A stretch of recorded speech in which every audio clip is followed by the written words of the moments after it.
Before I answer that question, Mr. Martin, the answer is yes or no. Do you understand the statement that I just stated? I comprehend it. Mr. Martin was here, and now he is not here. This already tells you how it's going to go. The defendant just walks out of the Zoom court mid-hearing. It's either gutsy or just careless.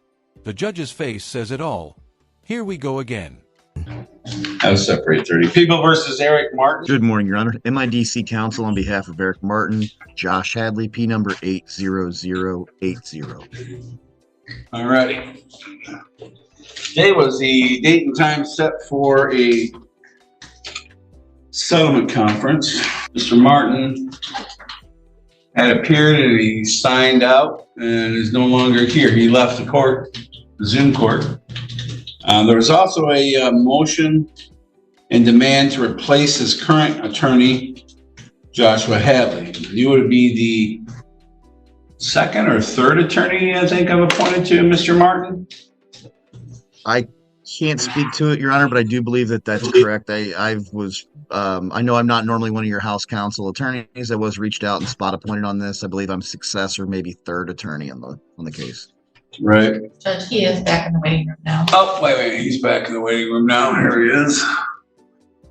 And Your Honor, I was not served. Eric Martin comes back like nothing happened, trying to swap out yet another court-appointed lawyer. It's giving low-budget sovereign citizen energy. The motion to replace me, so I will not stand obviously in opposition if that's been filed with the court. Well, it's been filed by Mr. Martin, so it was handwritten. Mr. Martin, turn your video on, please. All right. This is People of the City of Taylor versus Eric Martin. Today is the date and time set for a settlement conference in this matter. Mr. Martin, you had filed a handwritten motion to replace your attorney, Mr. Hadley. Mr. Hadley is like the second or third attorney that I appointed to you on this driving on a restricted license. And replace him, which will require another. It says that your attached motion, you'd like to fire the attorney and replace him, which will require another appointed attorney, time to get familiar with this case and your defenses. So there's nothing wrong with this attorney. What's the problem with this attorney? He's a very highly qualified attorney who I appointed to you. This is a driving on a revoked license. I'm not sure what the issue is here with this attorney. The judge looks exhausted. He's trying to stay neutral, but you can tell he's thinking, seriously? Again. Martin's on his third attorney and now wants a new one because he wants to speak at trial? Pointed out in the motion and demand to get rid of him was replace him was because Hey, Mr. Martin, hang on. I can't hear anything you're saying because the tubes behind here. All right, go ahead. Yeah, just as I pointed out in the motion was because he told me that I can't say nothing during a trial. If he talks, I can't talk. Basically, I have to violate my own right to freedom. And what was the other reason? Let me refresh over it again. Okay. And there's other reasons. And plus, he kept cutting off several times as we was talking. Not like it was a one-time thing like normally happen. People don't intentionally, but also it happened several times ago to show he was doing it intentionally. The judge literally has to wait for background noise to clear just to understand Martin's reasoning, which sounds more like a conspiracy theory than legal logic. So you say you want to talk at trial. You have two different options as far as talking at trial. One is you have the right to testify on your own behalf if you want, and no one's going to stop you from testifying on your own behalf. Now, if you're planning on doing that, your attorney can ask you questions, and you can also be subject to cross-examination, just letting you know. And you'll be under oath, so any sort of perjury or anything like that, you could be subject to obviously the penalties of perjury if there was any sort of untruths that were stated by you on the record, on the witness stand. Now, the other way you would be able to speak on your own behalf is if you're representing yourself. So I think what Mr. Hadley is talking about is, like, if someone asks a question and he wants to say objection because there's a legal reason to say objection. I don't need both of you to say objection. Just one person can say objection.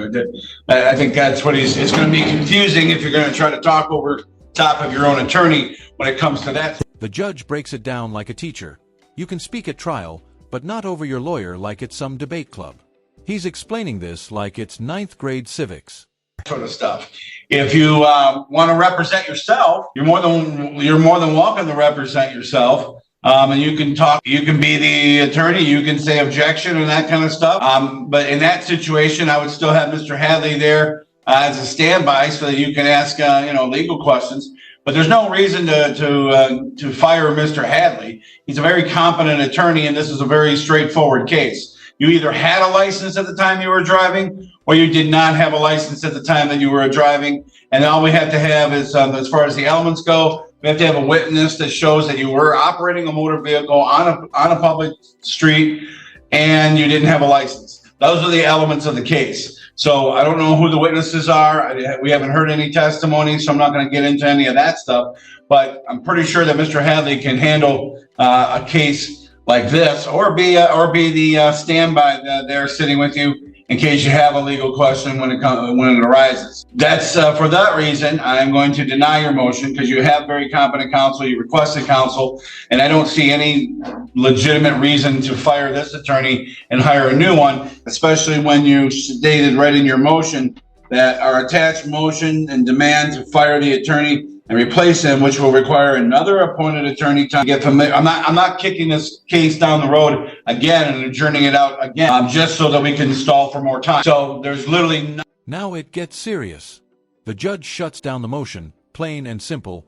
This isn't about how you feel, it's about the law. You either had a license or you didn't. Nothing in the elements that Mr. Hadley isn't aware of. So I'm going to deny your motion. Now, if you want to represent yourself, I'll have Mr. Hadley be there as your standby attorney so that you have an attorney that you can ask questions to right in the courtroom. Mr. Hadley will be the one who's going to represent you. And if you want to testify, that's entirely up to you. Your Honor, if I may briefly, as Mr. Martin's waived attorney-client as to the contents of our communication, I've never told Mr. Martin that he was not allowed to testify on his own behalf. For the record's sake, Mr. Martin has proposed that we would have dual opening arguments and dual closing arguments if there was a difference in trial strategy. I've explained to him that the court's not going to entertain tag teaming this proceeding. You know what? Listen. If you want to say a closing and he wants to say a closing, sure, go ahead. I got no problem. I got no problem. The court is not. The court is very, very, very, very astute. You know what? If you want to talk, you want to do an opening argument, you want to do a closing argument for yourself as well. Listen, I'm just going to remind Mr. Martin that you have a right to remain silent and not have any of that silence used against you. But if you want to get up and speak, I'm going to caution you right now. The sarcasm is creeping in now. The judge tells him, if you want to testify, do it the right way. Don't sneak it into your opening like you're pulling a fast one. Court isn't improv night. What you're not going to do. One, you're not going to testify until you've actually testified. You're not going to talk about things that are not in evidence. So if you're going to be like, hey, I did this or they did this in the opening statement. Now, if you're going to want to say that it's going to, like everybody else does in their opening statements, here in this trial, the evidence will reflect, or the evidence will prove X, Y, and Z, talking hypothetically. Sure, but if you plan on not testifying, then you better not testify during your opening or closing statements, because you're not subject to cross-examination at that point, and that would be unfair for the other side. If you are going to testify about your own opinions, about your own statements of fact that you think happened, you're going to do that on the stand if you want to do that, or you're not going to say it at all. You understand, Mr. Martin? Because that's not fair to the other side. That's like letting you move chess pieces and the other side doesn't get to move any chess pieces. Because there's a whole rhythm, there's a whole flow to it, there's a whole fairness to the whole process. So if you're going to testify during your opening or during your closing statements, then you're going to testify on the stand. But if you're not going to testify on the stand, which is your choice, you have the right to remain silent on that, then you're not going to bring up things that aren't in evidence because your testimony isn't in evidence. So you're not going to sneak it in or slide it in during your opening or closing statements. Do you understand that? Before I answer that question, Mr. Martin, the answer is yes or no. Do you understand the statement that I just stated? Okay, you comprehend it. Very good. So next. Props to the judge for his patience. He keeps offering Martin options, but this back and forth just shows how stretched the court system is, dealing with confusion like this every day. Next topic is everybody's ready to go. That is set for the trial. I have some objections and I have something else to say. Now, I never said that Joshua never said he wasn't talking in that because I couldn't speak. He was it's already been resolved. It's already been resolved. If you want to make an opening statement, you can make an opening statement. If you want to make a closing statement, you can make a closing statement. So yeah, I got no problem with both of you making the opening and closing statements. And with regard to testimony, if you want to testify, you can testify. If you want to remain silent, you have that constitutional right to do that too. So the court's not stopping you from doing any of that. Okay? So the motion to remove Mr. Hadley has been decided. So there's no more need nor discussion for that. I've already made my ruling on that.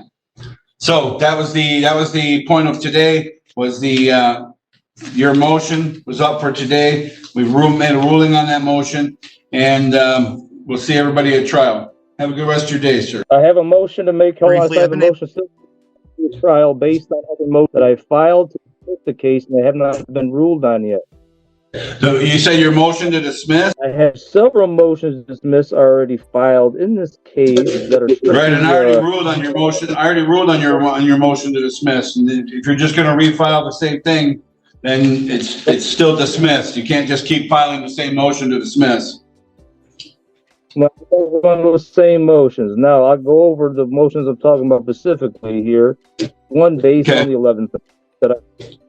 So we'll hear any other motions on the day of trial, sir. So be prepared because we'll hear those in person here and before the trial starts, if the trial starts. Because if your motion is successful, then we obviously won't start it. But we're not hearing those today. Those weren't scheduled up or noticed up to be heard today. Those are going to be heard on the day of trial, so we can do them here in person. And then if your motion is successful, then we won't have trial. If it is not successful, then we will. But that way, everybody will be ready to go on that same day. So we're going to see everybody on the day of trial, and any other motions that you have, we will take care of it. Then comes the classic, I have more motions.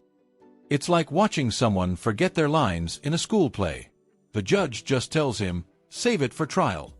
Time, Mr. Hadley. Your Honor, one, I would like to get a working phone number for Mr. Martin. I've been unable to reach him for several weeks. Mr. Martin, do you have, I'm going to put you into a breakout room, because I don't want to broadcast your information online. And then second, Your Honor, I've been Mr. Martin, hang on. Mr. Martin, hang on. Mr. Martin, hang on. Mr. Hadley, what was the second part of your?